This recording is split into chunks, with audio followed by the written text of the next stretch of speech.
Good evening, ladies and gentlemen, esteemed guests, our fantastic entrepreneurs, and of course, our lovely audience. Welcome to She the Change, Swiggy's salute to its incredible women entrepreneurs. Through this evening, we will celebrate empowering stories from across India, witness insightful conversations, a riveting performance, and of course, our chief guest of the evening, the Honourable Finance Minister of the country, Srimati Nirmala Sitharaman Ji, who will address the audience. We're very lucky to have amongst us Mr. Rohit Kapoor, the current CEO of Swiggy, who has held several illustrious leadership positions in his remarkable career of over 2 decades, an alumnus of the prestigious Indian School of Business, Hyderabad, as well as being a CFA holder. Mr. Kapoor has had a very successful career with McKinsey, post which he joined Max Group, after which he also served as the CEO of India and Southeast Asia for Oyo Hotels. Mr. Kapoor is a board member for various corporate and non-governmental organizations and is also very closely connected with academia, where he regularly lectures as an industry leader, industry expert at some of the most well-known and renowned educational institutions in India. He has been extensively featured in some of the best publications, including Economic Times, Forbes, Fortune, Mint, and Business Standard. He's passionate about the issue of education and supports various organizations and initiatives working in this domain. I am honored to call upon him to address the gathering.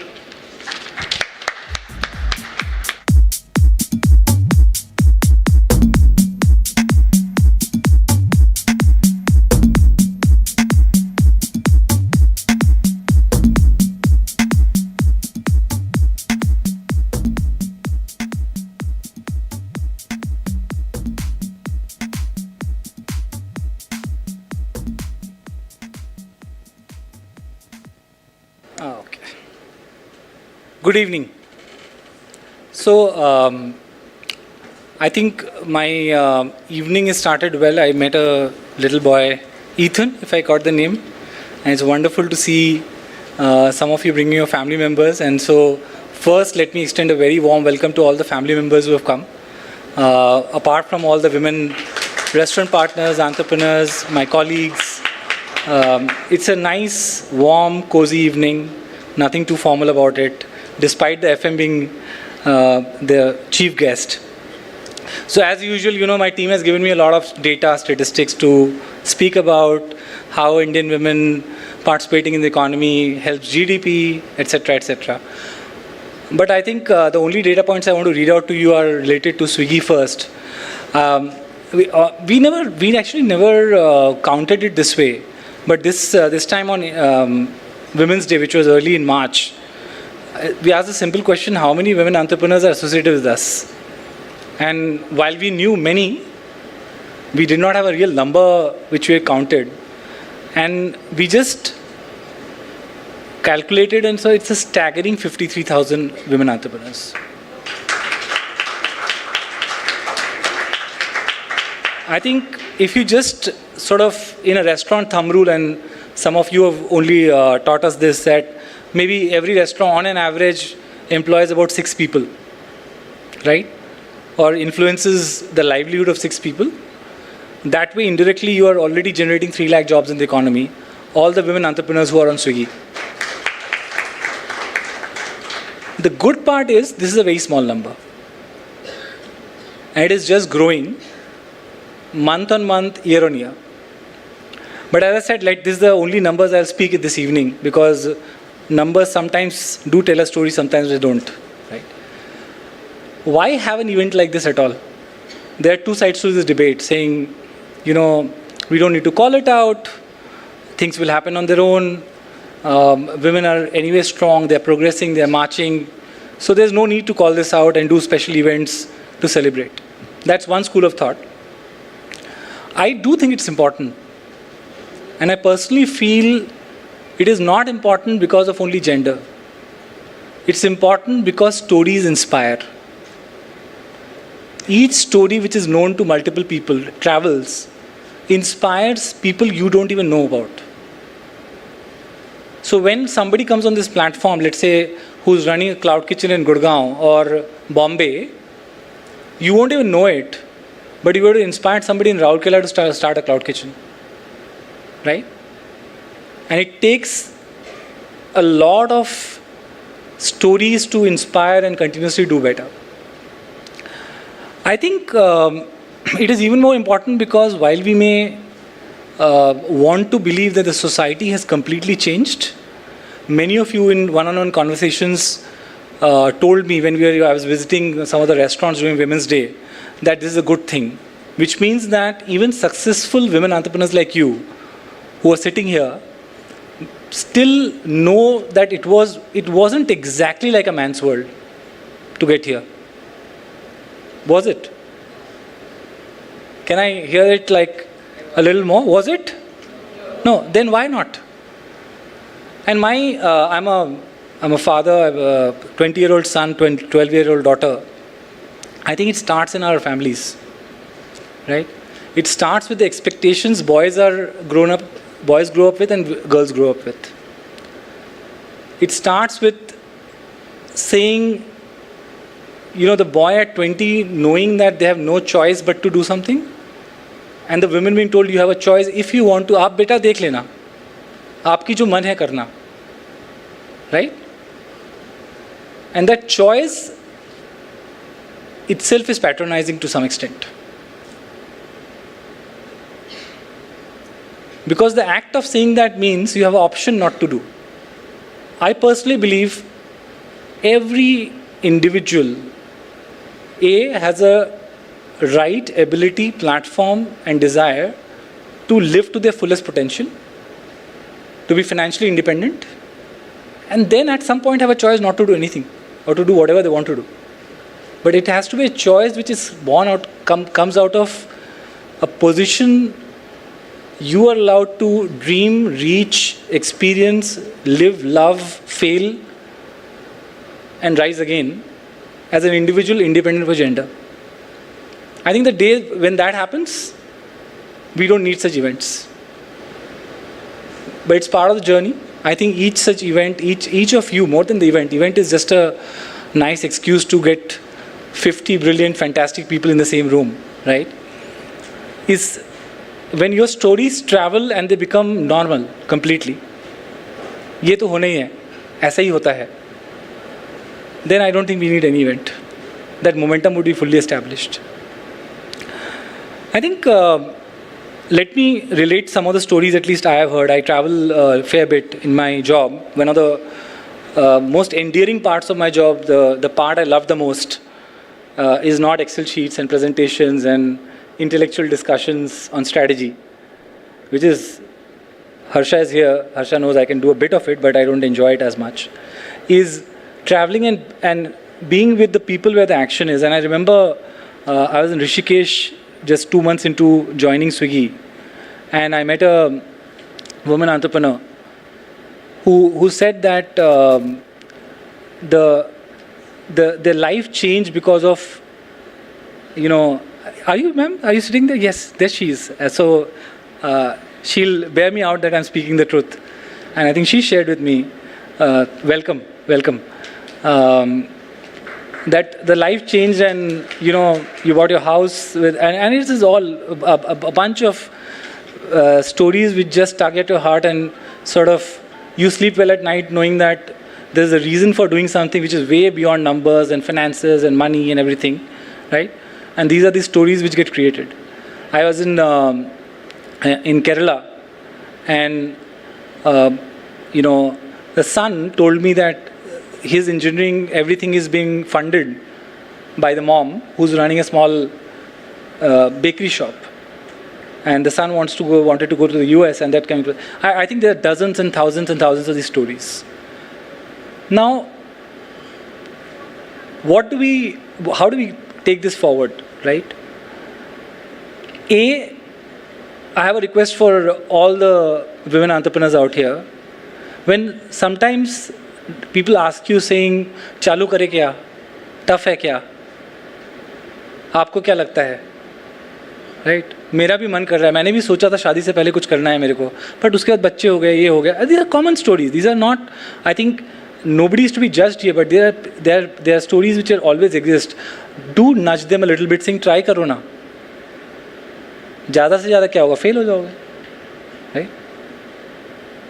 क्योंकि fail होने में तो कोई नुकसान है ही नहीं try करने में पता ही नहीं चला. You never know what you're capable of if you never tried. And I'll end and by saying only this, that as people say this of parents, when sometimes, and I learned this from somebody asked me that, what is the role of a parent, right? And we all searched high and low for it, saying, okay, values, morals, education, self-reliance, this, that.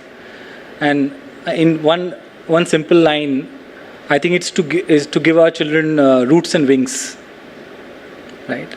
The roots to stay grounded and the wings to fly. So each one of you can definitely give 10 more women entrepreneurs the wings to fly. We will create this platform. The platform is actually yours, it's not ours, right?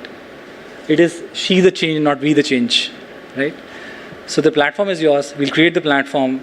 Please give us ideas. Please give us suggestions. This is the first year, but कौन कहता है आसमान में सुराख नहीं हो सकता? कौन कहता है आसमान में सुराख नहीं हो सकता? एक पत्थर तो तबीयत से उछालो यारो. Thank you.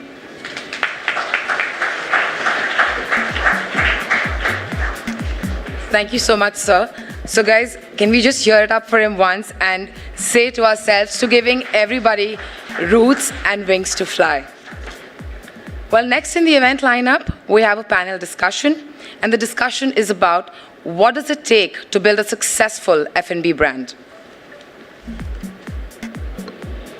This session will be moderated by our VP, Mr. Siddharth Baku, and joining him for the panel will be some of the biggest and best brands we know. The CEO and co-founder of Biryani Blues, Ms. Aparna Andrews, and the CEO and co-founder of No 2 Healthy Ice Creams, Ms. Ashni Shah.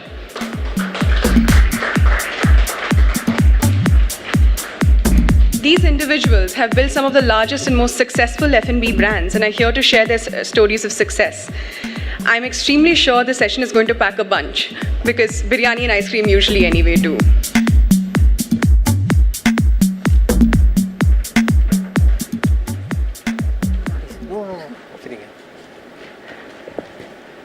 Hi, good evening. Good evening, ladies and a few gentlemen that are present here.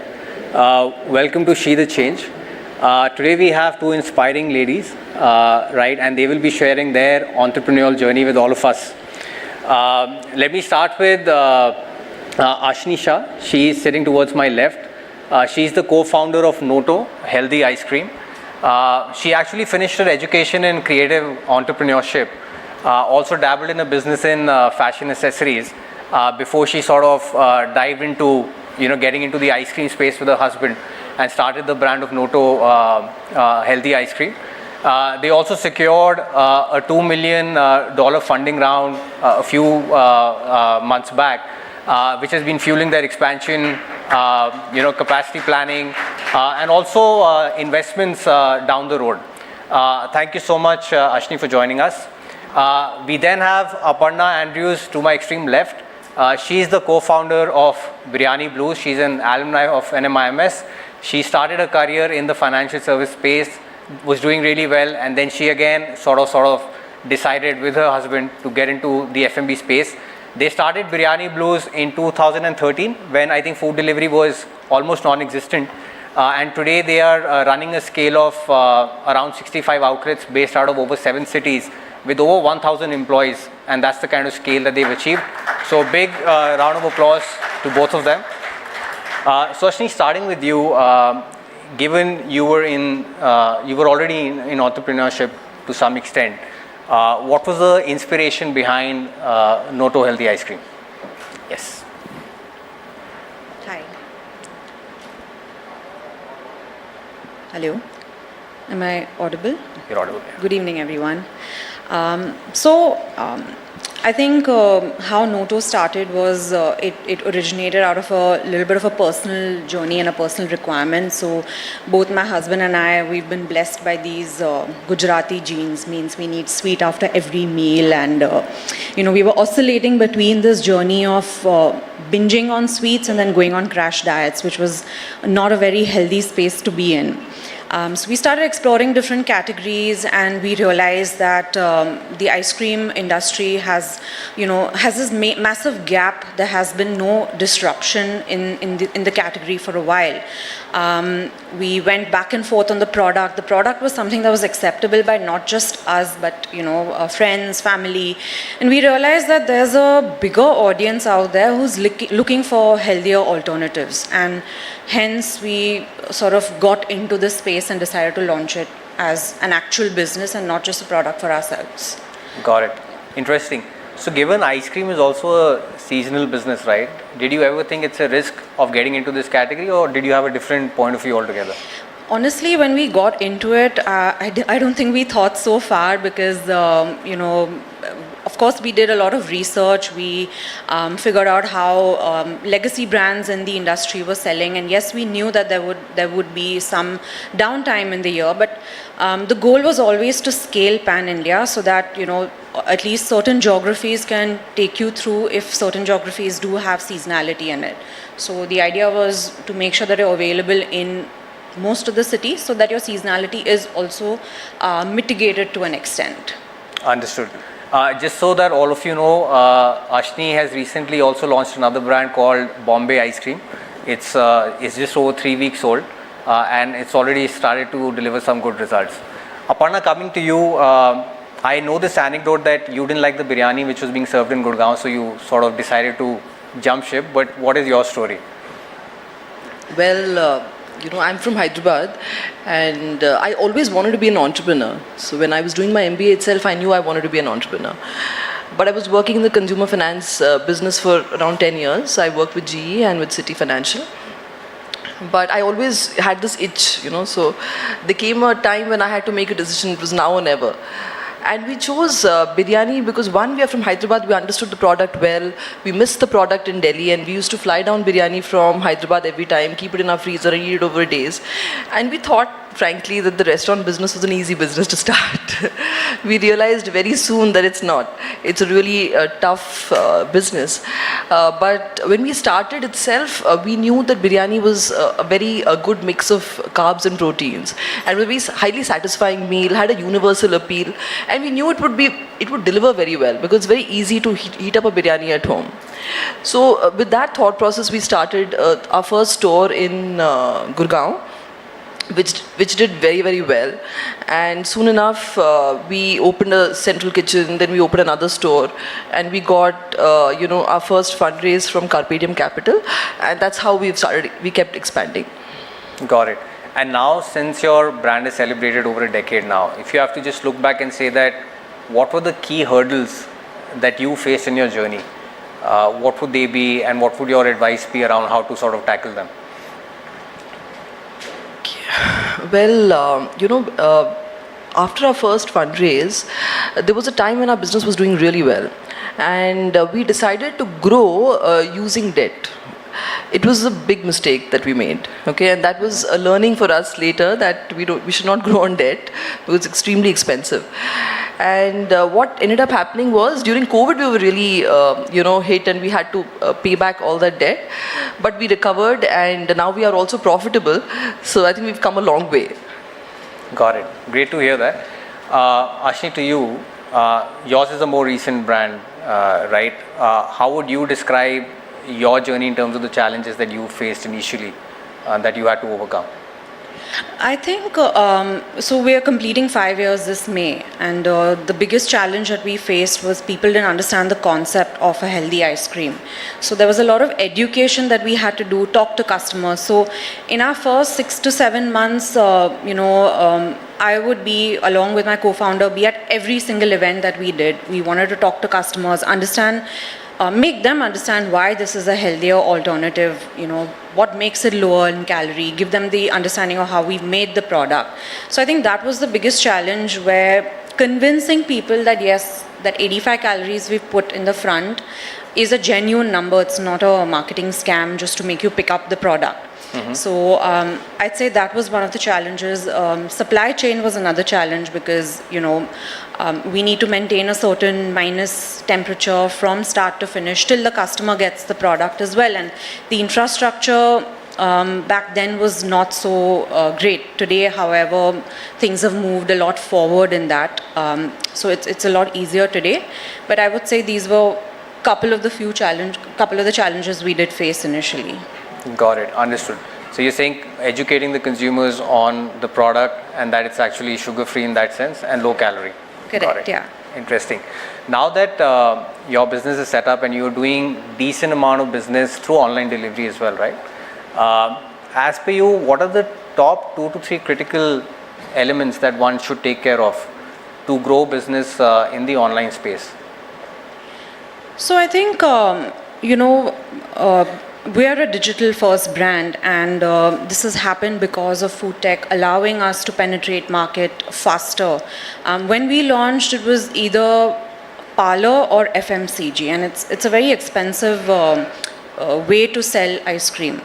But with the advent of food tech, it's made it easier. I can reach a customer in Kolkata and in Delhi without having too many costs attached to it.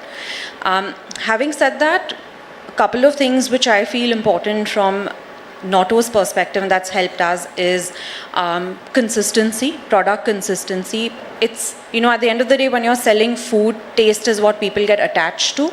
And if you're able to consistently give that same taste over and over again, that's when you'll see customers coming back to you. So retaining customers is important. Distribution is very important. If you build a brand, if you build a story, and people are not able to access the brand or order it, that falls a little flat. So making sure that you're conveniently and easily accessible to your customer, I think is very important, and it's far easier to do that today than it was maybe 6 years ago as well.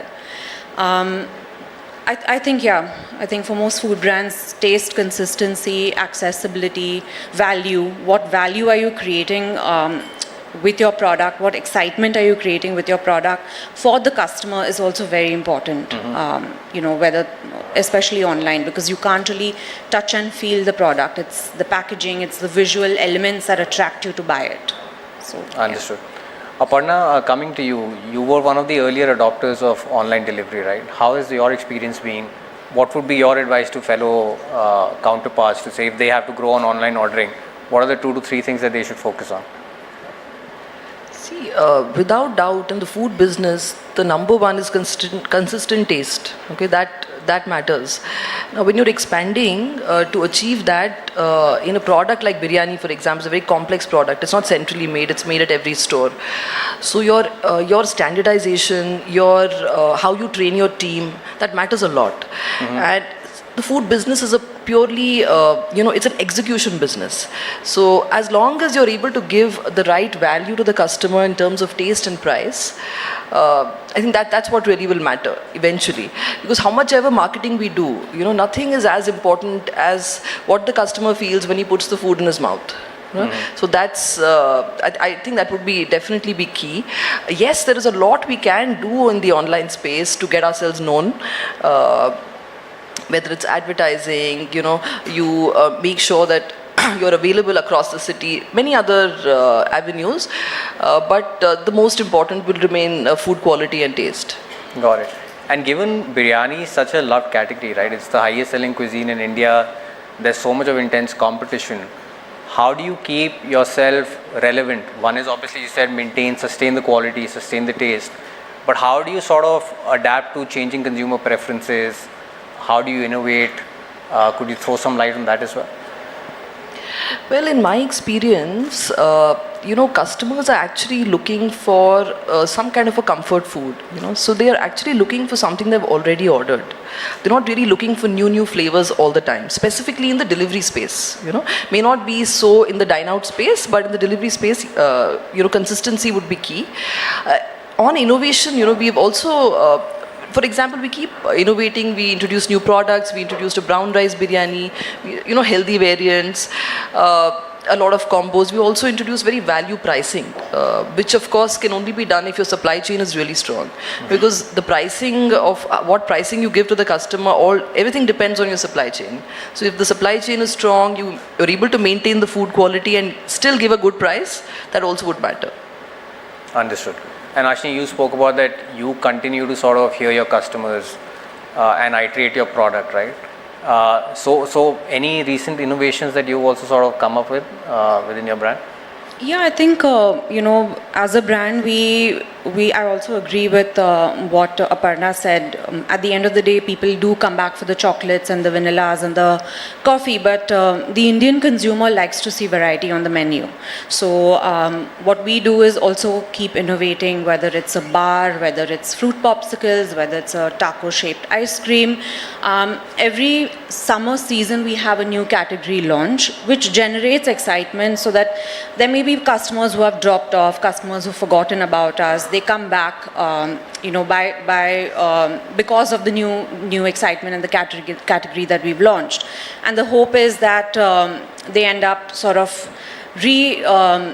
engaging with the brand, and the retention happens from that point of view as well. Got it. So I also do feel like having seasonal menus, something that constantly engages with the customer, is very important, especially in F&B. Got it. No, that's actually true, because we also see that in our data, that if you continue to give customers something new on a regular basis, then the retention tends to be on the higher side. Absolutely. So Ashni, do you also have somebody in the F&B space that you look up to? Any inspiration? I think that's a difficult one. The idea is, I think to be able to build an empire like, say, what a McDonald's or bigger brands have done, where they have scaled to an extent where their quality has not, been compromised even a little bit. The level of processes, standardizations that they've been able to put down, I think that's what I would aspire to do for Noto down the line, because that's the only way I feel like customers, no matter what part of the country they're in, they're familiar with the taste of, say, a dark chocolate. It gives them comfort no matter where they try it. So yes, I think building out a big chain that becomes a household name with the right back-end processes is what I would like to do. Got it. So Aparna, there's always this debate, right, that online aggregators seek a lot of discounts for the end consumers. Where do you sit on that entire topic? What's your view? Do you think it adds value? Do you think it's a necessity? What's your take on that? Well, I believe that we can't fight against the tide. So if the tide is towards discounts, you have to adapt. Now, and we have to adapt to those discounts, we have to adapt our pricing towards the discount, and you have to adapt your supply chain towards those discounts. So it's, most restaurants would not like to discount, but if the environment is such, then there's no, there's no other way. But of course, without doubt, when you are discounting, you will see an upsurge in sales, without doubt. But that might have a lot to do with how the algorithm works. We really don't know that. But definitely we've seen an upsurge. Every time you up the discount, you'll see a higher sales.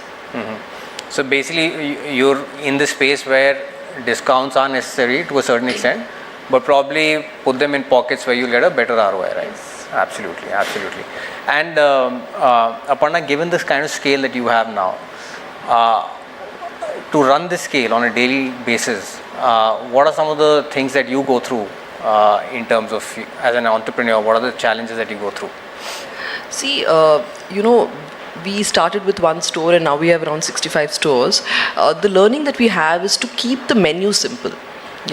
Keep the menu simple, give customer options, but not necessarily variety, in the sense that, in fact, we've really looked up to and learned from many of these QSRs, the American QSRs, whether it's KFC or McDonald's, and how do they maintain consistency, and especially a product like biryani, which is so much more complex than a burger, right?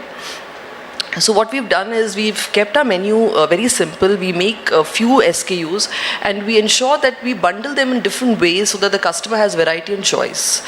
We also go for really, because we are running a QSR, so we have to maintain value for value, pricing. We also have to maintain high turnover on each product that we have. We can't hold too much of inventory.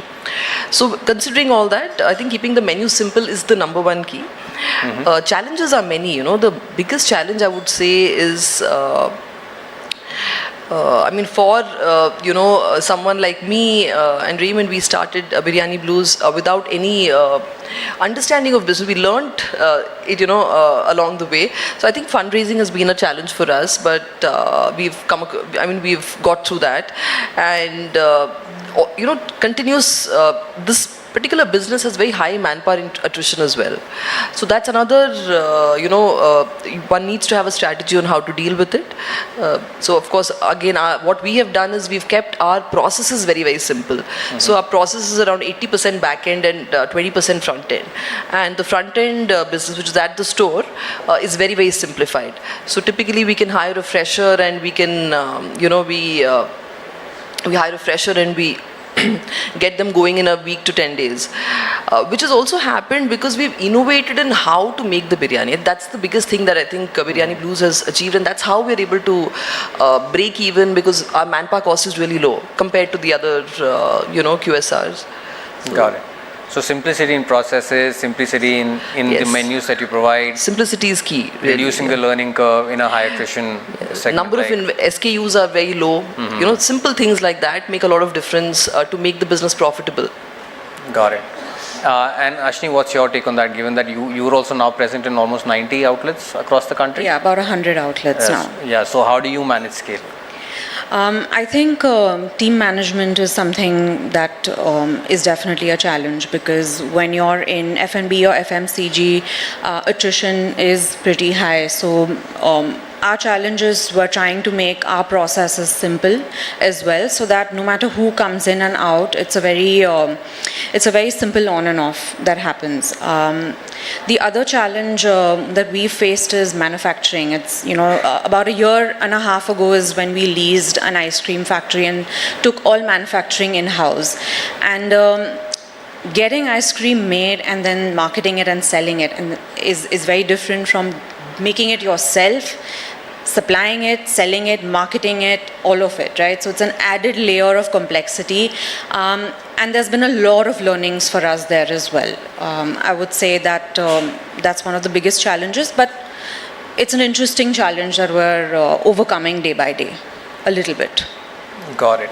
And also tell me, Aparna, since I didn't ask you this question, do you take inspiration from anybody in this space while you're Definitely, operating? As I told you, exactly like her, McDonald's is a big inspiration. Haldiram is a very big inspiration for me, because it's an Indian brand, scaled, across the world actually, and fantastic quality, always consistent, value pricing. I think it's really a big inspiration.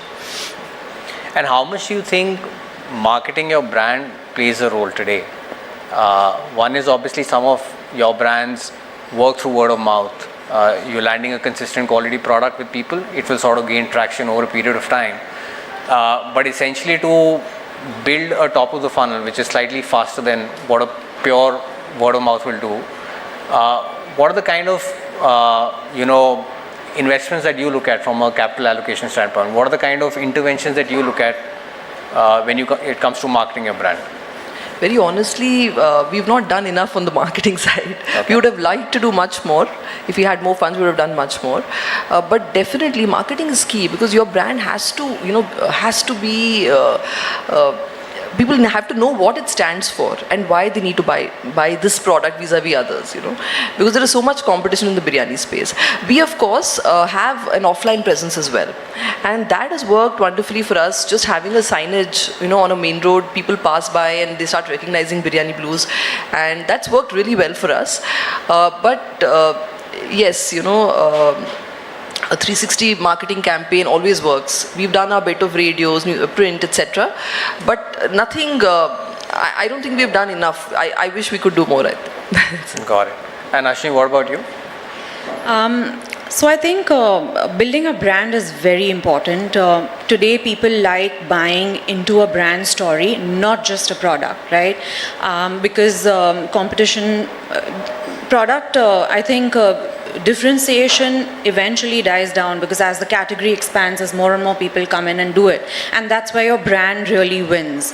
How to do this? I think there's multiple levers that one can use. What we have done is, because we're a very digital-first brand, we've done a lot of physical events. So pop-ups, whether it's in gyms, cafes, societies, exhibitions, trade shows. We've tried and gone everywhere possible, even if it's paid, if it's FOC, whatever opportunity we get, because that's the best way to really get your consumer to try the product, have a conversation with you and your team, and take back a little bit more than just an ad that they see on, on their Instagram app. So that's really worked for us. Of course, having the 360 degree of making sure you have enough content, all the supporting things that I believe most brands end up doing now. And one more thing would be listening to your consumer, because in your initial days, I think it's very important you listen to what they have to say, and make them feel like they're, that's how we came to know, okay, this flavor is working or not working, or this batch has turned out not as, as what it used to be. So listening to your consumers is also very important, because they're the ones who are investing in the brand at the end of the day. Got it. So today there is food delivery, and that's rampantly growing. But there's also quick commerce, which is picking up for ice cream as a category, right? So how do you see the interplay of both? Do you think that the consumers are the same? Are they different? Or do you take a differential approach when you look at both? So, yes, you're right. We do see that, there is a little bit of a share shift that happens between aggregator and quick commerce. However, the one big difference is that on food platforms, we have an entire menu listed out. So if today you want to order the bar and the taco and the pop and the tub, you can get it in one go. Whereas quick commerce, because of space constraints, it's only the top 5 or the top 6 that are listed.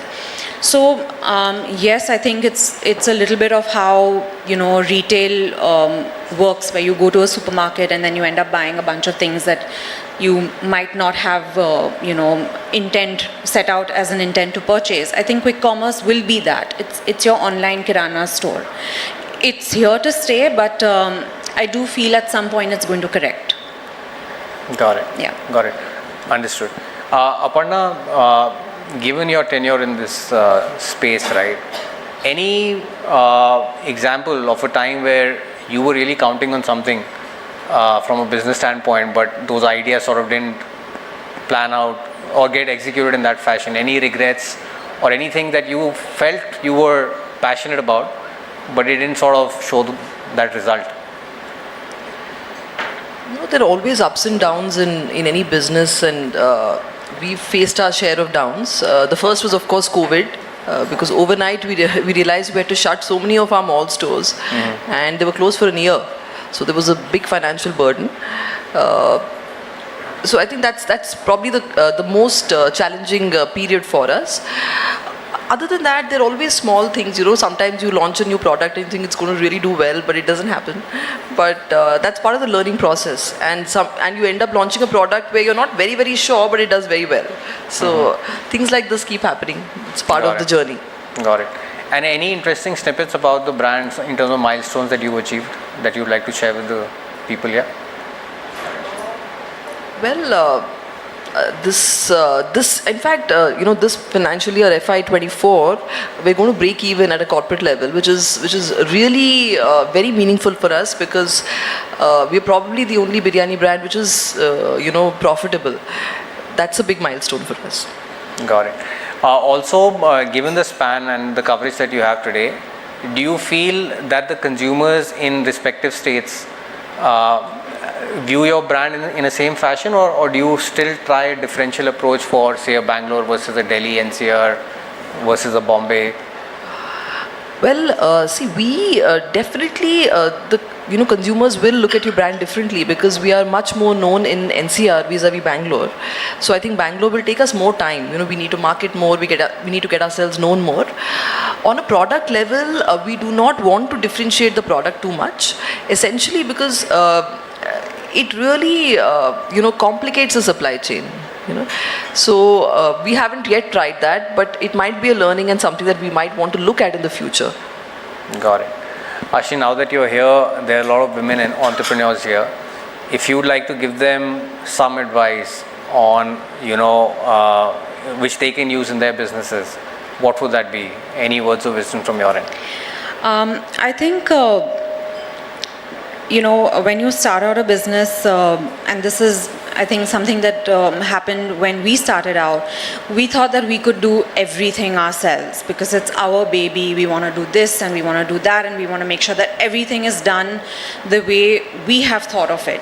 But when you're growing a business, a team is the most important thing, because without a team you really can't scale, and you can't grow as fast or as much as you'd like. So trust, letting people into your company, give them that little bit of responsibility, trust that they can also buy into your vision and help you grow the company, because it's really impossible to do everything yourself. And as a founder, there's nothing wrong in not knowing everything, getting the right help, and making sure that you're doing it correctly, rather than only sort of figuring. Yes, you will have to figure things out, but at some point you need to, take that little bit leap of faith. Lean on the right side of people. Absolutely. I think today, had we been able to build a stronger team, we could have grown faster. But we did the best that we could in the circumstances that we had, and we've built a fairly strong team in the last year and a half, and we're able to grow only on the backs of that. Got it. One last question to you. Since you found that healthy ice cream was not much of a space which was explored in the market, and you did that, you've done fairly well, and now you're getting into the indulgent space of Bombay ice cream, right? So what's the thinking behind that? I think, the idea is that we want to become a house of ice cream brands. So yes, today the healthy market is smaller. It's growing, but it's growing at a far smaller pace than what slower pace than what an indulgent brand would be growing. So the idea is that today, if, no matter what your need, we'd like you to come to us. So whether it's for an indulgent ice cream, you come to BIC, which is Bombay ice cream. If you feel like, you're on a diet and you want to sort of eat a little bit healthier, you come to Noto. No matter what your need, we'd like you to come to us. So that's the idea, to be able to talk to multiple consumers and not just those who are looking for a healthy alternative. Understood. And Aparna, what would be your words of wisdom to all the fellow entrepreneurs here?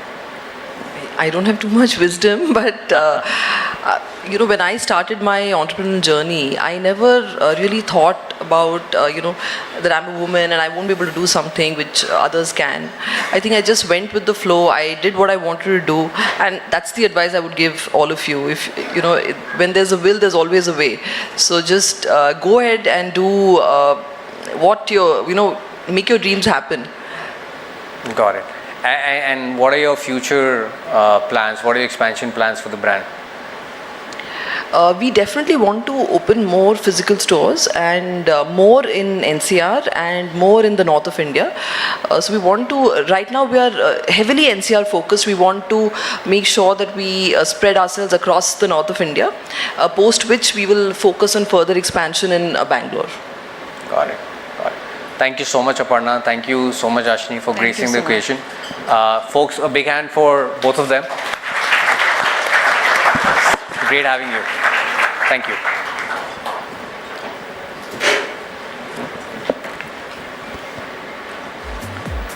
Should we? Thank you so much, everyone. I'm sure I, for one, will be leaving this space learning quite a bit from all of you. Thank you for sharing your journey, and thank you for the wonderful conversation. We're currently awaiting our chief guest, who will be joining us in the next few seconds.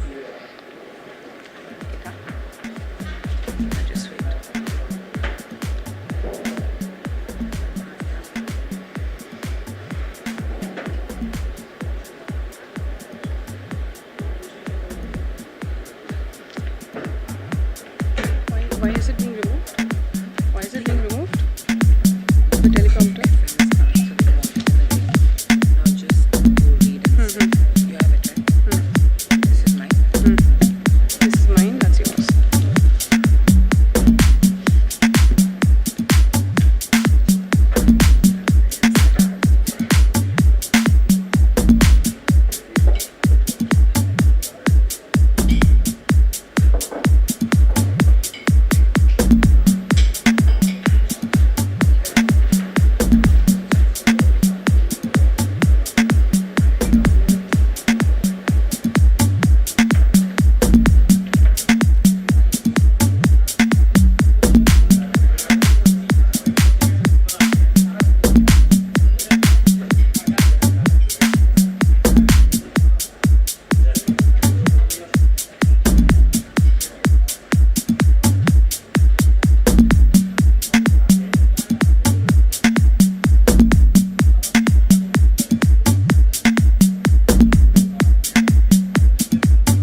Thank you for your patience. The chief guest will be joining us in the next 1 minute. Thank you so much. Please remain seated.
Namaste, ma'am.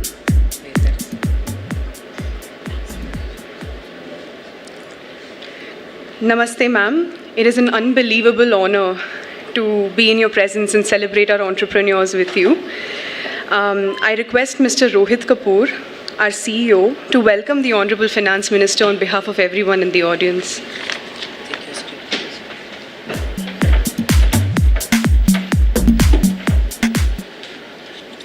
On behalf of Swiggy, it's an honor for me to welcome Honourable Minister of Finance and Corporate Affairs, Srimati Nirmala Sitharaman, to this gathering. Welcome, ma'am. When we thought of She the Change, the platform to celebrate women's entrepreneurship, and we're thinking about the right eminent personality to unveil this inaugural edition, which we hope to convert into a yearly property, there was pretty much unequivocal unanimity amongst us that if we can get the Honourable Finance Minister to this podium, nothing like it. It's absolutely a delight that Madam accepted our request, and are here to meet all the women entrepreneurs and our colleagues. My sincere gratitude on behalf of my organization. Thank you so much. Your record as an economist, as a spokesperson, as a representative of India on national and international forums, as a member of parliament, and your contributions as part of the government in your various ministerial roles convey a legacy that inspires and will continue to inspire generations to come. To convey my point, ladies and gentlemen, let me take one illustration in her career full of astounding achievements. While we regularly read about her and see her as a finance minister, she was also a leader who, during her tenure as defense minister, oversaw much needed reforms, oversaw many tricky situations which the country had to face with aplomb, and situations which we are very proud the way India came out. Can we have a round of applause, please?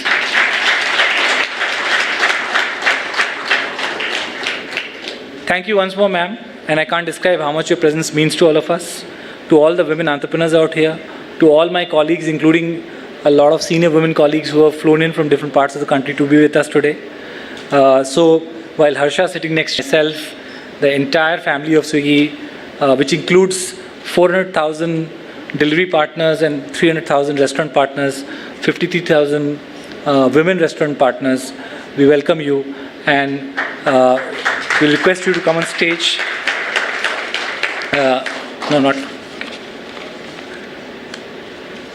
May I kindly request the Honourable Finance Minister to inaugurate Swiggy She the Change video now that captures vignettes of some of these entrepreneurs. Yeah.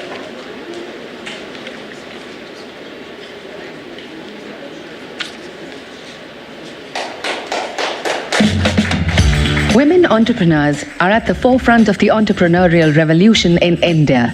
Women who, with their grit, determination, and hard work, are transforming their vision to ventures. Women's business is a strong economic development driver, and their contributions currently make over 20% of India's GDP. As per Niti Aayog, women-owned MSMEs today employ nearly 27 million people in India. By 2030, women-led enterprises will create 170 million jobs, accelerating India's growth story. India has the third largest startup ecosystem, creating close to 1 million jobs since 2017. This country's tradition has been Nari to Narayani. Swami Vivekananda, in a letter to Swami Ramakrishnananda, had said, "There's no chance for the welfare of the world unless the condition of women is improved. It is not possible for a bird to fly on one wing." The success of my venture just means to me that it should acquire consumer love, say profitability, growth for the stakeholders, for one's own self. It all rolls down to how much love your product gets. This year we will be celebrating our 5th anniversary. We started with 1 lakh rupees sales a month, and today the average is about 90 lakh rupees a month. So what we were doing during peak dine-in hours were 20-30 deliveries at the max. But now we're doing great numbers because we have the right app, we have the right logistic team which has been appointed by Swiggy. কাস্টমারদের কি ভালো লাগছে, কোন জায়গাটা ভালো লাগলো না, কোনখানটায় আমার আরও এরিয়া অফ ইমপ্রুভমেন্ট প্রয়োজন, সেটা সুইগি আমাকে বুঝিয়ে দেওয়ার জন্য যথেষ্ট হেল্প করে। The reforms in the financial sector and the impetus on financial inclusion has been a great enabler for these women entrepreneurs. The introduction of UPI in 2016 was the real game changer. India has achieved the highest volume of digital payments in the world every year since 2019. With the expansion of digital payment infrastructure, whether it is UPI, net banking, credit cards, this has actually resulted in more of customers getting tech savvy, and with increased user demand, we would definitely need more capacity or supply to kind of fulfill it, and thereby paving the way for our entrepreneurs to kind of fulfill this demand. India has produced 108 unicorns with a combined valuation of more than $354 billion. Swiggy is a decacorn now. Ventures like Swiggy have propelled inclusive growth in India, igniting many dreams, creating new entrepreneurs along the way. Swiggy के through मेरे इतने सारे non Bengali customers पसंद करना चालू किया. That's really grateful to Swiggy. We had a very, very small setup. ஸ்விக்கியில் வந்து நாங்கள் ஃபர்ஸ்ட் க்ளவுட் கிச்சன் ஓப்பன் பண்ண அன்னைக்கு ஒரு ஆர்டர் கூட வரல. ஓகே, அப்புறம் ஒரு செகண்ட் தேர்ட் டே ஒரு ஆர்டர், 2 ஆர்டர், 3 ஆர்டர்னு கிராஜுவலாக இன்க்ரீஸ் ஆச்சு.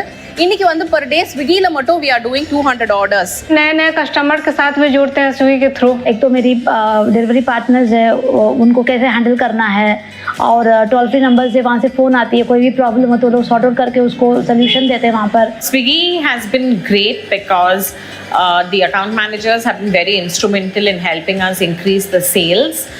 They have also guided us and told us how to position our brand and take necessary steps and action. इस बिजनेस से स्विगी ने मेरा बिजनेस को एक्सपैंड करने की मदद करी है और इससे मेरा फाइनेंशियल फ्रीडम इंक्रीज हुआ है. I was on a maternity leave in the year 2016 and when I joined back, business was very poor, but with Swiggy coming into picture, I still remember, I think we had done 12 lakhs plus in the very first month. जब हमने Swiggy के साथ starting किया तो धीरे धीरे just हमारी cell जो हो गई है वो डबल हो गई है. Initially we were for example we were taking 50 orders per day. After talking to the Swiggy POC contact person, we came around 150. दिल से अप्रिशिएट कर रही हूँ. अगर वो हमें गाइड करते हैं तभी हमारा बिजनेस बढ़ता है. टाइमली हमारे पास विजिट करते हैं, हमारे पास बैठते हैं, हमारे साथ मीटिंग करते हैं, हमें गाइडेंस देते हैं. Swiggy and my business, we started together, and that is how it also helped me get so many customers without me going in for advertisements and all. The women were already in this business but were not able to scale their storefront business because of high cost involved in terms of operations, in terms of capital needs. They now instantly get all the consumers which are there on the platform. There is a ready market available to them. So that entry cost to new market has become negligible for them. The other one is, what about the women who were only thinking of how to even get to the first storefront? They can start their business with a small commercial kitchen, even at home. Get onto Swiggy platform and then have all the consumers as their market. Today, there are almost 8 million women entrepreneurs in India. To be an entrepreneur, I think the first thing is to be ready to take risks, both financial and also of the core business that you want to do. Calculate your risks and take risk. Second, familiarize yourself with the kind of facilities which are being provided by the government so that you can encash on them maximum. Look, a lot of examples of beautiful nurtured businesses run by and started by women on Swiggy are examples for other women to follow suit. And apart from that, we've known of many businesses and leaders arising from their homes as well. We had 12 people in our team. And today there are more than 110 people in our team. मेरा जो employees है सारी girls है, क्योंकि basically मैं भी एक chef हूँ, तो मैं उन लोग को पहले सिखा भी देती हूँ, मतलब तो उसके बाद वो लोग को कॉन्फिडेंट भी डेवलप होता है और वो लोग भी उस चीज को मतलब बहुत अच्छे से हैंडल करते हैं. So we have up to 90% ladies working with us. They are co-helpers and kitchen helpers with her. I'm handling admin outside, so we are all ladies working together. So look after my employees, and in return they also bring business by providing healthy and tasty food which enhances footfall of my restaurant. Empowering women in the workforce isn't just about equality. It's about unlocking the full potential of our society and economy, about harnessing diverse talents and creating a future where every woman's contribution is valued and celebrated. Harnessing this Nari Shakti is the duty of responsible businesses. India is the fastest growing economy in the world right now. You know, with growth comes opportunity and responsibilities, right? What I wish for is the growth that is inclusive.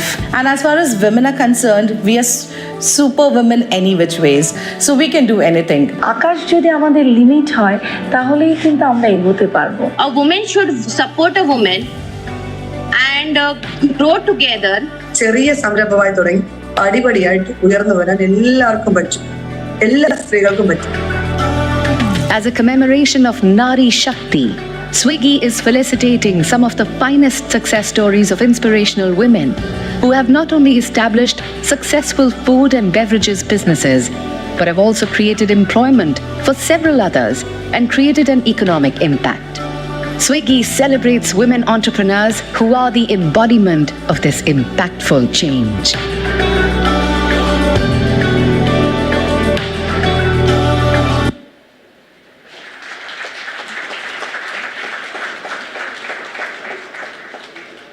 Can I now request Shriharsha Mayati, who's our founder and who started this company 10 years back, to come on stage, please. And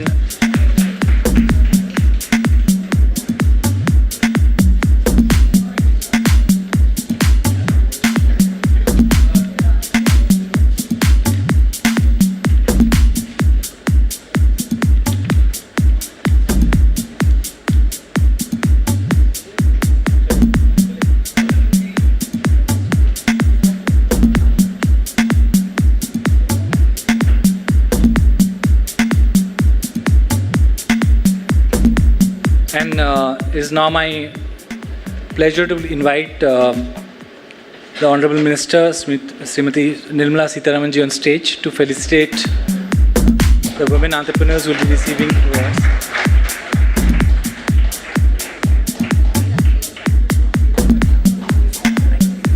So ma'am, we'll be calling our women entrepreneurs who will be receiving this felicitation to the stage one by one, and she'll be reading out a few lines about their accomplishments and who they are as they come on stage. So, without any further delay, can I have the first person, Dhanya from Kothi Restaurant, Thiruvananthapuram, Kerala. Despite challenges, Dhanya embarked on an entrepreneur journey with determination, and it's absolutely inspiring to have you here with us today.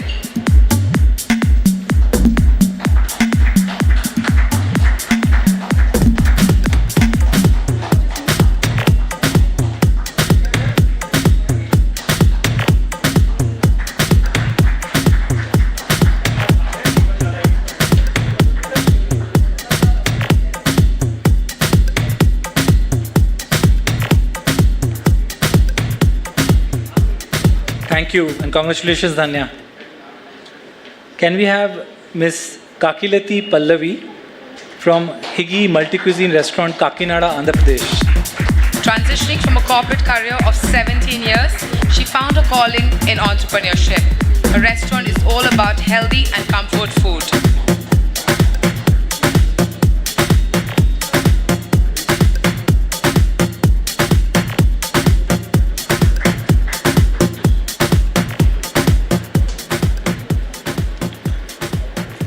Can we have Miss R.J. Vishnupriya from Kaimanam Restaurant, Chennai, Tamil Nadu. Since teaming up with Swiggy in 2020, Vishnu's venture Kaimanan has grown substantially. The food entrepreneur found a new identity through Swiggy's support.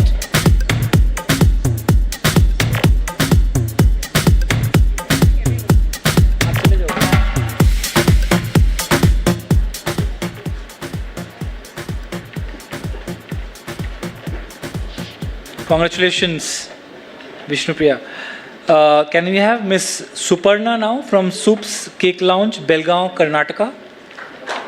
After a 3-year stint in the IT sector, Suparna found Sup's Cake Lounge in 2017. She's driven by her passion for baking and desires to be close to her family. Initially starting with 6 employees, her business has flourished over the years, now employing 16 individuals. Congratulations.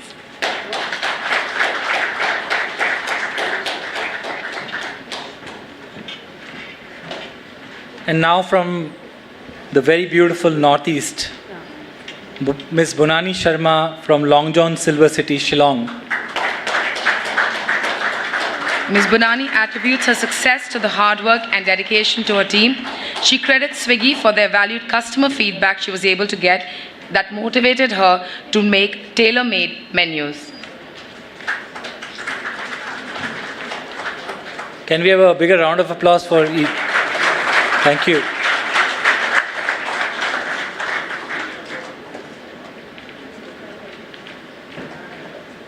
Can we have Miss Debjani Sahu from Garam Masala Restaurant, Bhubaneswar, Odisha?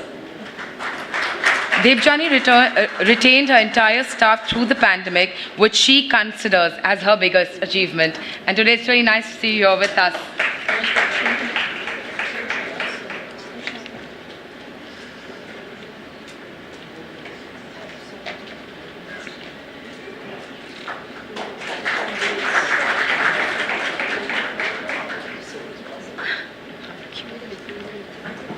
Congratulations, Debjani. Thank you, sir.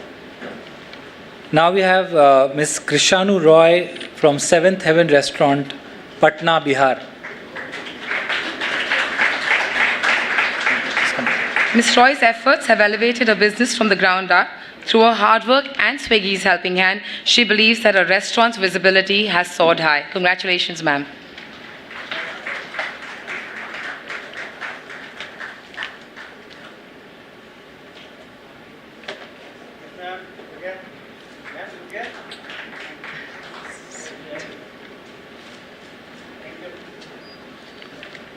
Next up, from my hometown, Miss Rituparna from Paritripati Restaurant, Kolkata, West Bengal.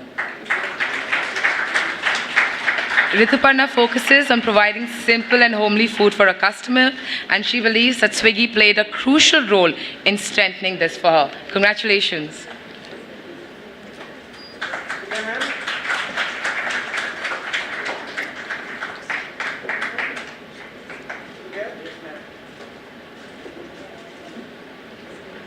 Congratulations, Rituparna. We have Miss Tanishri Datta from Atelier Patisserie, Dibrugarh, Assam. Tanishri leads an all-female team, creating a supportive space for women to thrive in baking. Not just employment, she also trains to pursue their own ventures. Congratulations.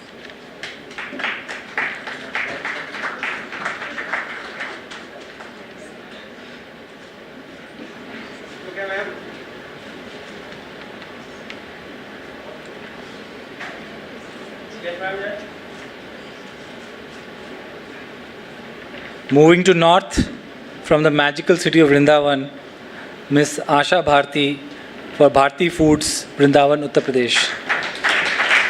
Asha Bharti has been running a restaurant since 1987.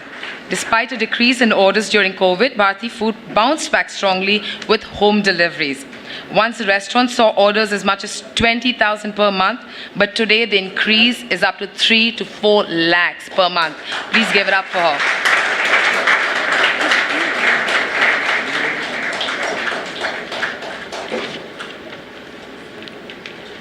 Somebody who didn't have to travel too much to come here, Miss Binita Chamling, Nimtho and Momogogo from Delhi. After 6 years of working at the University of Cambridge, Benita returned home to give India a taste of organic food. The business growth has prompted her to plan 5 more cloud kitchens in 2024. Congratulations.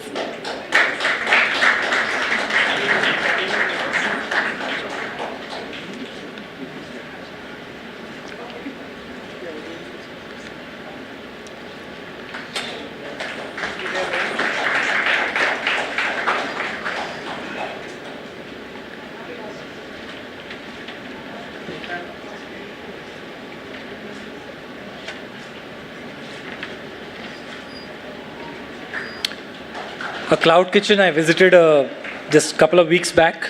Was delighted to see the level of rigor, passion, detail orientation. I was personally there in this cloud kitchen. Miss Geetika Anand Gupta from Mad Over Parathas and Pakoras, Delhi. After spending 12 years in Dubai's corporate world, Geetika decided that it was time to go on her own. From Shark Tank India fame to numerous awards, Geetika's journey proves that dreams seasoned with passion can turn into delicious realities. Congratulations, Geetika. I can tell you, like, she showed me each box, everything with so much passion.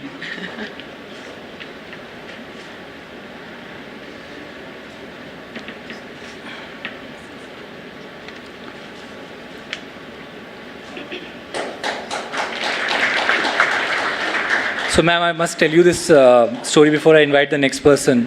When you go to Amritsar, you find something called Prada Dhaba, which means the dhaba run by the brothers. So I was delighted to read this name, which is called Behno da Dhaba. Behno da Dhaba. The dhaba run by sisters. So Miss Paramjeet and Miss Sharanjeet from Behno da Dhaba, Chandigarh. Their dedication to providing home-style food has garnered them a loyal customer base. Since its establishment in 2004, Behno da Dhaba has become renowned for serving authentic North Indian cuisine. Through Swiggy, the Kaur sisters have broadened their customer reach, making their delicious food more accessible. Congratulations.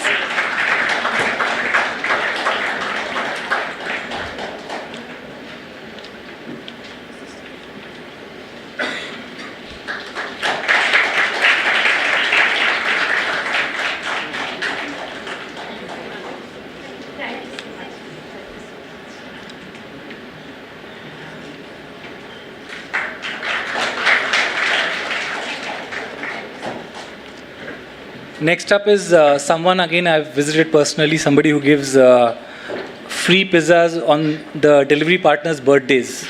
So she knows all the delivery partners on their birthdays. She gives them a free pizza. From Rishikesh, Miss Priya Sharma, Bonfire Pizza, Rishikesh, Uttarakhand.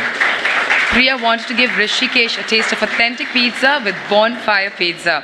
After joining hands with Swiggy, her monthly orders skyrocketed from 30 to 300.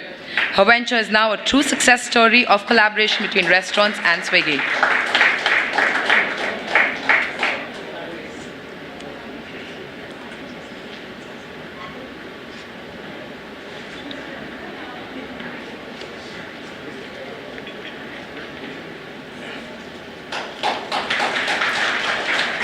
Somebody who comes from a different state but didn't travel too far, from Noida, Miss Roma Sinha, Oriental Spice, Uttar Pradesh.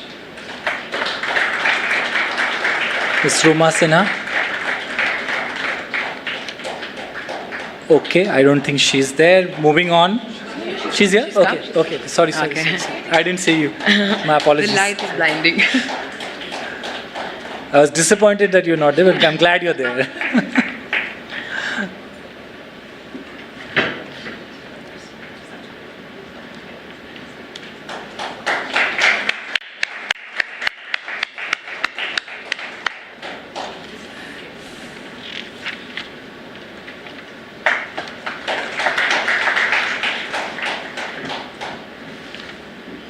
Moving to the western part of India, from the land of good food, crazy food, all kinds of food, Ahmedabad, Miss Alpa Bhatt from Aram Kitchen, Ahmedabad, Gujarat. Aram Kitchen offers homemade authentic Gujarati food, and she wanted to deliver homemade goodness to all her customers, and after joining hands with Swiggy, she has managed to do that. Congratulations.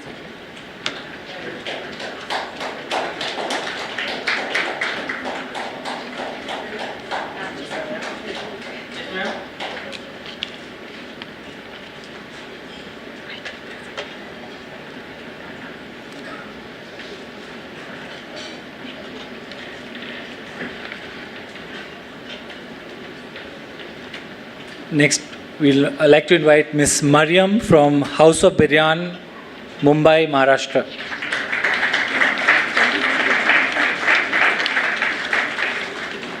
Mariam transitioned from a sales background to entrepreneurship. Through steady growth, she increased profit consistently. Mariam's venture now employs 90 individuals, contributing to job creation and economic growth. Please give it up for her.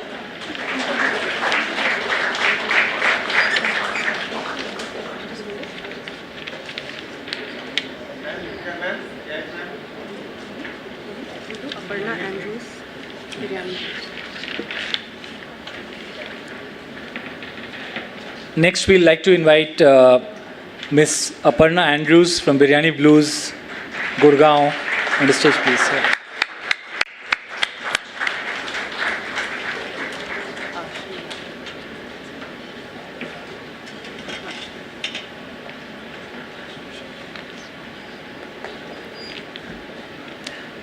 So Biryani Blues is the story behind the brand is that they wanted to name it after the movie Hyderabad Blues, but they ended up naming it Biryani Blues.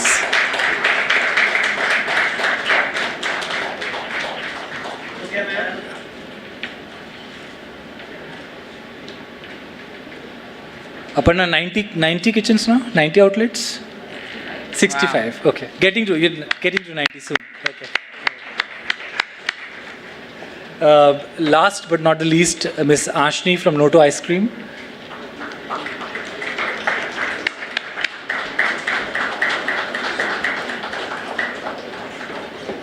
This is a brand which was born out of the love for desserts and yet wanting to be fit. And it's a very, very popular brand now.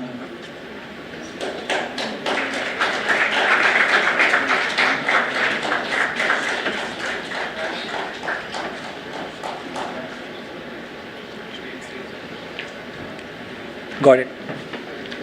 Thank you, everyone. Harsha, can I request you take your seat? And ma'am, can I invite you to address the gathering, please, now? Thank you.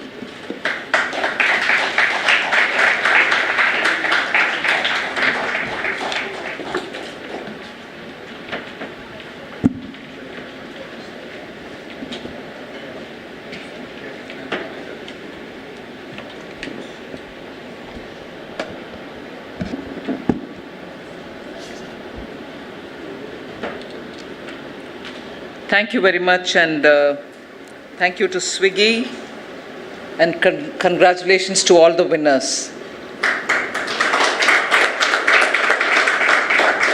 In 10 years, to show a remarkable impact on our society, particularly on women, and to encourage entrepreneurship, I think Swiggy deserves a special mention. So there should have been one award for Swiggy as well, but I'll do it orally, that they have taken this kind of a women-friendly approach and making sure that the performance of women are recognized and rewarded. It is certainly something which I can say for sure aligns with what Prime Minister Modi and the Government of India believes in. There was a time when we spoke about keeping women at the center of policy making. Then we moved over to talking about women and women-related budgets. Then there was a time when we, in India that is, when we spoke about women in employment. Are we seeing them? Are we counting them? Are we seeing what the contribution is like, and so on? But today, with all the paucity in data, I can see there's a great vibrancy in women-related activities, and women are coming forth and taking up business challenges. Small, medium, big, you find women everywhere. And programs such as this certainly give that necessary encouragement and a little bit of a push for other women to see it is possible to make it. After all, women who come and showcase what they have done are not extraordinarily talented or extraordinarily supported women. They are actually women from the society as much as you and I are, and who need just that motivation within themselves to come and take the challenges. And once they are there, there are organizations, and here in this case, such as Swiggy, which help you to grow your business, brand your business, and take it forward. So, I'm sure each one of you today, those who received the award and those who have not made it for the awards, will still be the inspiration in your immediate neighborhood, in your circles, and also I'm sure many of your customers are going to be so inspired by what you're doing. Even if they don't indulge in it themselves, they are going to spread the good word, and that is a big marketing tool. So you're there to stand and benefit from it. There are quite a few things which we heard in the introduction when the organizers spoke, but I think I stand here before you as a proud member of this government, which consciously has taken policies to support women. The one big example which was mentioned briefly, but I'm not going to take too much of your time to say it, but in the defense sector, as an area itself, from the bottom layer of Sainik schools to women at the borders, it was because of the strong push which the Honourable Prime Minister gave that there was Sainik school admission for girls, separate Sainik schools for girls set up, and even into entry into the National Defence Academy or Rashtriya Institute for Military, women started entering in. And even in the three forces, plus one, the Coast Guard, entry of women had its own reservation and limitations. They were given temporary assignments but not a permanent commissioning. Even those were pushed with so much fervor, taking everybody on board, not to impose on the establishment, but to tell them what contribution women can make, and they were themselves very seized of the facts. But it does take a bit of a time and effort to cross that hump to actually open it up. And I'm indeed grateful to the three services and also to the Coast Guard, who readily came about and said, all right, time is up, now we'll have to do it. And therefore you find women now getting permanent commissioning in the armed forces of India. And many of them are now flying fighter jets. They are being posted on aircraft carriers in the sea and also in the borders. So these kind of changes are rapidly happening in India. And the policy of the government is also to help women, whether it is from the birth, ensuring that there is a good sex ratio, so that men are not going to be 1,000 in count against 700 women at birth. Men and women should have roughly the same number. So today we are somewhere in the range of 900 women or girl children being born to every 1,000 boys. I'm not giving you exact numbers, but those are the kind of changes which have happened even in birth. The Poshan Abhiyan has been making sure that the poorest of poor women get enough nutrition from their adolescence till bearing children's age. And other than that, for working women, till recently, the maternity leave which was available for them was only 12 weeks. Our government it was which raised it to 26 weeks for women to get paid leave for maternity benefits. We have also opened up paternity leave so that men, the fathers, who would want to be there but who can't because of the nature of job, are also given that space so that they can take care of their children and be of support at home. There are so many such policies which have been taken up, but we're talking to people who have just taken up entrepreneurship, like you, who have come out and readied yourselves to take the challenge of being in business. I just want to highlight some of the details so that it may be of help. See, you would have heard of PM Mudra scheme, which is a scheme for small businesses. 70% of the loans sanctioned under PM Mudra go to women. That is 30 crore women beneficiaries are already on the record. So banks do give them through Mudra scheme, which is a collateral-free loan. You don't have to come and produce some, land papers or house or gold or jewelry or anything of that kind. Government gives guarantee for it. Then 80% of the sanctioned loans under Stand Up India, which is when we launched the startup support mechanism through the government, we also started Stand Up because we wanted women and the scheduled caste and scheduled tribes also to benefit, because in tier 2 and tier 3 cities, at that time when startups hadn't come, we wanted to make sure people who want to come do something innovative should get support. So Stand Up India has given loans, and 80% of all the Stand Up loans have gone to women. Startup scheme is much talked about. Everybody knows about it. 10% of the SIDBI's fund of funds, which is located, when we started it, government had given 10,000 crores from where SIDBI could generate more money and help startups. In that, 10% of the SIDBI's fund of funds is reserved for women-led startups. So if any one of you all have friends, or you yourself have an innovative idea and you want to go about doing it, SIDBI has funds to give you. We also created a e-marketplace, electronic marketplace for selling goods, in the sense when government does its procurement for goods and services, it had this platform created so that everything is bought and sold transparently. And in that, today huge transactions are happening for government to buy things from small Indian entrepreneurs. There is a segment called Womania on the GEM portal, and that is one of the biggest enablers for women SHGs to sell their handmade products directly to various government ministries, departments and institutions. Not just SHGs, any women can come on that. Then public procurement policy, which has been amended in 2018. It's no good we put people on the GEM platform, but we need to have a policy to support buying from women. So it has mandated that we need to procure, government needs to procure at least 3% of all the annual procurement from women-owned businesses, such as from micro and small industries. So women-led businesses, we have reserved 3%. Everything that we buy, 3% will be from women. We've also set up ITIs to help women train in skills, and they are exclusively set up for women. There are 311 such industrial training institutes purely for women and women training.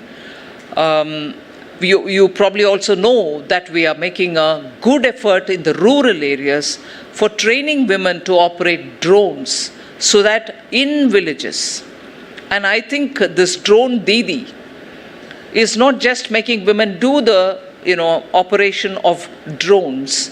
The mindset in the villages to see women using technology in their own hands and perform in fields where men folk largely and women normally are doing other assistant roles, today are spraying fertilizers, pesticides, assessing the land extent, also looking at the density of the crops. Technology-driven activity in villages, in the rural areas, is being done by women, because we believe it is important to bring that change. Women are not just going to sit and make papads, they are also using technology to serve the villages. They'll do both. There's nothing wrong in doing anything, pickle making or papad making or sewing. But you need also to show that we're capable of dealing with technology with ease. And government is definitely helping on that. There was mention of startups. 111 unicorns are created in India, and 20 of them have women-led startup leadership. Representation also in the boards of companies. Most often you'll find that big companies say, we can't have women in the boards because we don't get them. But I'm happy to say that in 2018, there were only 13.8% women reaching the boards. Today, that has gone up to 18.3%. Slow, but it is moving upward. There are other things which have a great women's land, like when we opened the Jan Dhan accounts for everybody who should have an account in the bank inclusion program. I can now say 55% of all the Jan Dhan accounts belong to women. Proportion of women having a bank account has increased from 53% in 2015-16 to 78.6% in 2020-21. I'm not giving you the latest. Latest will be higher than this. I mentioned about the Poshan Abhiyan. 10 crore women benefit from Poshan Abhiyan, which fights malnutrition among women. There is also a scheme called PM Matru Vandana Yojana, which was brought in 2017. In this, more than 3 crore women, particularly pregnant women, receive a financial assistance of 5,000 rupees annually. There are more such, which I spoke about, the way in which women have been brought into defense and so on. The more important one, which I would like to say, being in politics myself, is in the first bill which got passed in the new parliament was the Women's Reservation Bill. 33% of all seats in the Lok Sabha and Rajya Sabha, obviously, and to the state assemblies will all be now reserved for women. Of course, it is subject to the census being completed and delimitation exercise being completed, but we are going to have it all the moment it is going to be done. The reservation of 1/3 of seats for women in panchayats was constitutionalized in 1991. And 3 decades after that, we can very clearly say 46% of elected representatives of panchayats are women. What does this number say? Reservation is only for 33% in panchayats. But women have been motivated to see what is reserved. And those who are coming from general seats as well, the non-reserved seats, have also made the number go up. So it's not 33, it is 46%. Sooner, I'm sure it will touch 50%. And otherwise, as is the population, half the population is made of women. There should be half of women coming through, some through reservation and the rest through the general category. So open the door, women will find their space. It is the opening up which is important. I don't need to speak about women in science. You know how the Chandrayaan launch, and every ISRO launch, you see a row of women, not one random one woman sitting, a row of women. Women like you and me, who are sitting launching rockets. What more can be spoken about equality of women, opportunity for women, and women making it big once the opportunity is given to them. But when people lecture to us from abroad, saying, no, India's women are suffering, I would like to quote all these examples. That's not to say there is no suffering. Yes, there are women who are even today oppressed, even today exploited, even today spoken as though they are a commodity.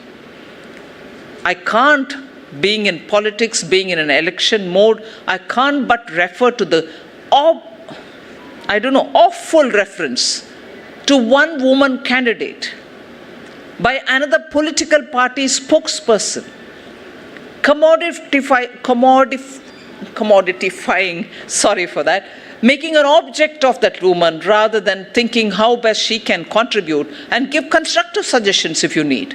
You don't need to make a mockery of a woman from, and that is the irony, is another woman from a national party makes fun and in such demeaning language. So I think it is important for us, if anything, to support one another, to motivate one another, encourage one another, and make sure that we are not patronized. We are not patronized at all. We should ensure, because we are capable of doing what we can do, and when we do it full-heartedly. The difference that women bring in is the difference which never has been felt in a completely male-dominated area.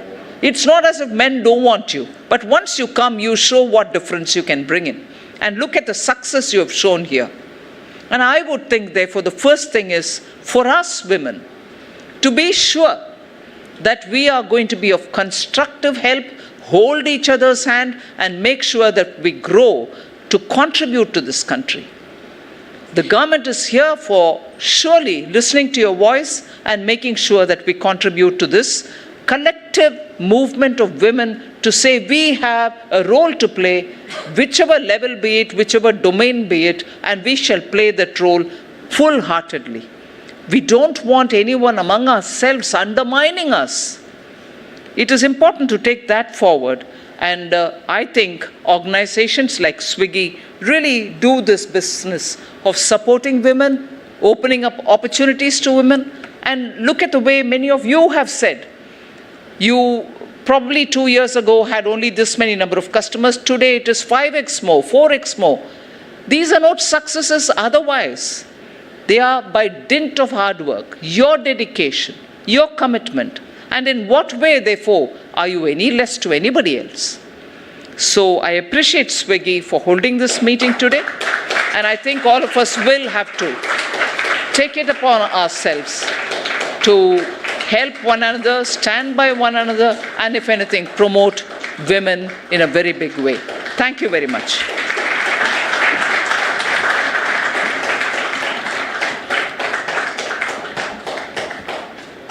Thank you so much, ma'am, for your inspiring words. May I now please request Mr. Sriharsha Majety, Swiggy founder CEO, to please thank the Honourable Finance Minister and present her with a gratitude memento. Thank you. Hi, good evening, everyone. Thank you, respected ma'am, for that incredibly engaging speech. For me personally, it was very, very inspiring, and I know I'm speaking on behalf of many of the women entrepreneurs who've been felicitated by you today, and as well as everyone watching us on live streaming. 10 years back, I think 3 of us starry-eyed entrepreneurs started Swiggy with a mission to elevate the quality of lives for urban consumers through unparalleled convenience. And 10 years later, I think it's very, very exciting for us to be a very loved consumer brand serving 2 million plus consumers on a daily basis. And while a lot of this goes back to, let's say, the incredible partnership we've had with our restaurant partners, our delivery partners, a lot of our team colleagues who've been working super hard to make this happen, I think it would be remiss of me to not talk about the favorable environment that we've enjoyed in the last 10 years, building the company that we have. A favorable environment and strong economic reforms are really what stimulate the latent energy and catapult the entrepreneurial zeal of the country to the next level. And with the inspiration that we have, the environment that we have, and everything that you talked about, there's so much more to look forward to in the next decade. And we believe all of these ingredients are going to be a real propellant for India into the top league of economic ranks in the whole world. Thank you very much. No, ma'am, you have a very, very busy schedule, and thank you so much for making the time amidst the busy schedule to come, grace us and felicitate the entrepreneurs today. I know it is for me, and I also know it is for everyone here today. It is a deeply inspiring moment to get some time with you, hear from you live, and we'll take back memories that will last us a lifetime. So one last time, on behalf of my organization, all the women entrepreneurs who are here with us today, and everyone watching us live, I just want to deeply thank you, and we're profusely grateful for your help in this event. Thank you. Sorry? Ma'am? Just one second.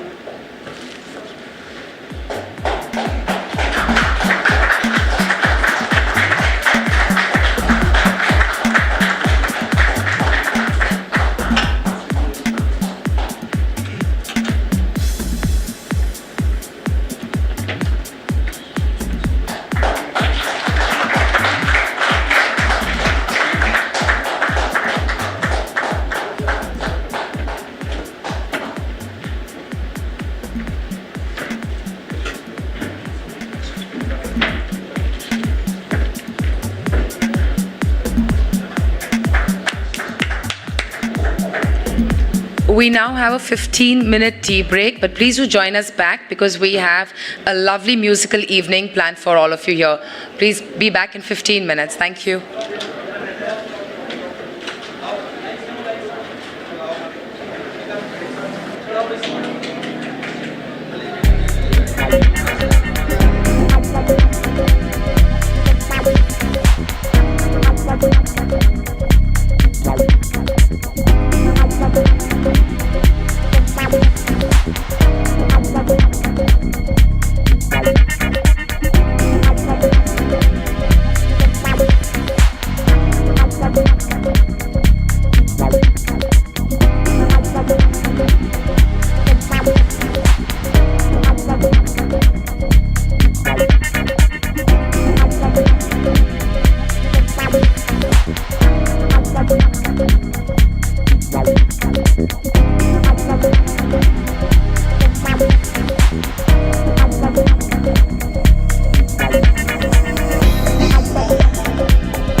Thank you.